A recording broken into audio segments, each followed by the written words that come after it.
சிவா திருச்சிற்றம்பலம். தென்னாடுடைய சிவனே போற்றி, எந்நாட்டவர்க்கும் இறைவா போற்றி, அருள்மிகு நால்வர் பொற்றாள் எம் உயிர் துணையே. திருச்சிற்றம்பலம். சிவபெருமானாரை பேசாத நாளெல்லாம் பிறவா நாளே என்ற சிந்தனையில் அடியார் பெருமக்கிய பொன்னார் திருவடிகளை வணங்கிக் கொண்டு ஒரு சிறிய பாடலை, ஞானசம்பந்த பெருமான் அருளிய ஒரு பாடலை இப்பொழுது நாம் சிந்திக்கப் போகிறோம்.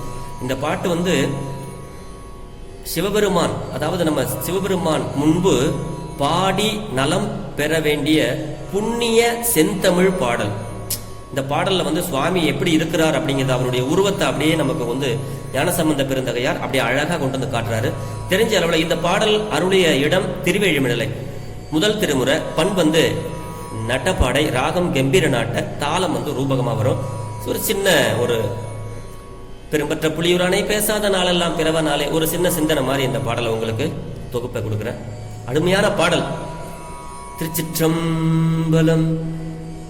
சடையார் புனல் உடையான் ஒரு சரி கோவணம் உடையான், சடையார் புனல் உடையான் ஒரு சரி கோவணம் உடையான், படையார் மழு உடையான் பல பூத படை உடையான், படையார் மழு உடையான் பல பூத படை உடையான், மடமான் விழி உமை மாதிடம் உடையான், மடமான் விழி உமை மாதிடம் என்னையும் உடையான், விடையார் கொடி உடையானிடம் வீழும் மிழலையே, விடையார் கொடி உடையானிடம் வீழும் மிழலையே.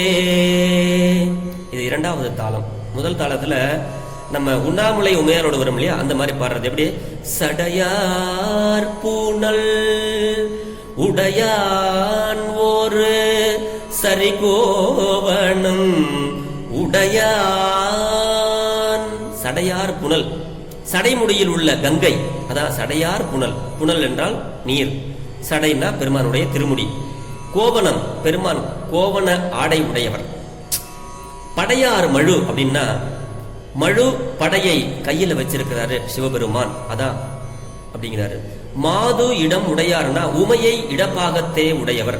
விடையார் கொடி அப்படின்னா இடப்பக்கொடியை உடையவர் சிவபெருமான்.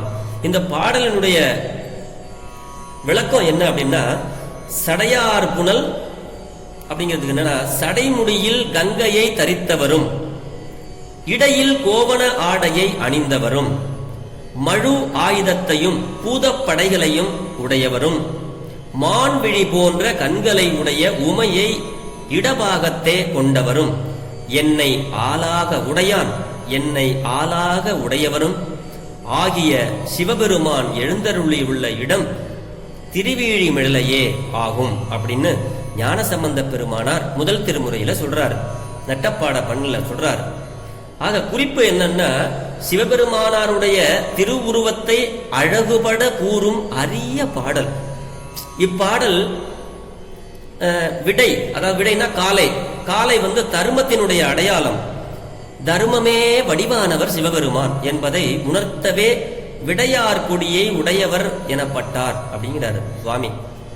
இந்த மாதிரி பாடல்களை பெருமான் எப்படி இருக்கிறார், சடையார் புனல், கங்கையில தலைய தலையில கங்கையை வச்சிருக்கிறாரு அப்படின்னு ஒண்ணுன்னா, அவருடைய உமை மாதிடம் உமாதேவியை ஒரு பாகத்தில் வைத்திருக்கிறார், படையார் மழு கையில மழுப்படைய வச்சிருக்கிறார், என்னை ஆளாக கொண்டவர் அப்படின்னு நம்ம உணர்ந்து வாய் விட்டு பாடினோம்னா நம்மளுக்கு இந்த பிறவி ஆகிய நோய் போகச் செய்யும். நம்மளை விட்டு திரும்பி அடுத்த பிறவியே இல்லைங்கிறாரு. இந்த தவம் தவம் அப்படின்னா வேற ஒண்ணும் கிடையாது. ஞானசம்பந்தருடைய பாடல்களை பாடுவதே தவம். அததான் சுவாமி சொல்றார். அவருடைய திருக்கடை காப்பிலே சொல்லுவார், முன்னம் நீ புரி செய்த நல்வினை பயனடை முழுமணி தரளங்கள். இந்த திருமுறைகளை நாம் பாடுவதற்கு முன்னமே நாம் எல்லாம் தவம் செய்திருக்க வேண்டும்ங்கிறாரு. அப்படிப்பட்ட தவம் செய்தவர்கள் பாடக்கூடியதுதான் இந்த திருமுறை. அதனால அடியார் பெருமக்கள் தவம் தவம்னு காட்டுக்கெல்லாம் புதுசா ஒன்னும் ஓட வேண்டாம்.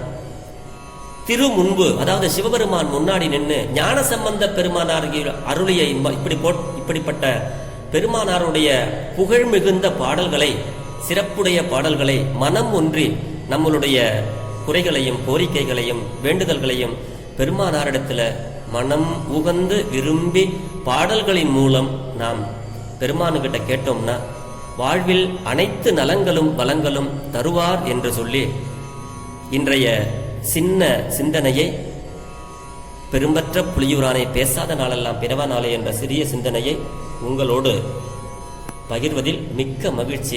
பெரும்பற்ற புலியூரானை பேசாத நாளெல்லாம் பிறவா நாளே. சிவா. திருச்சிற்றம்பலம்.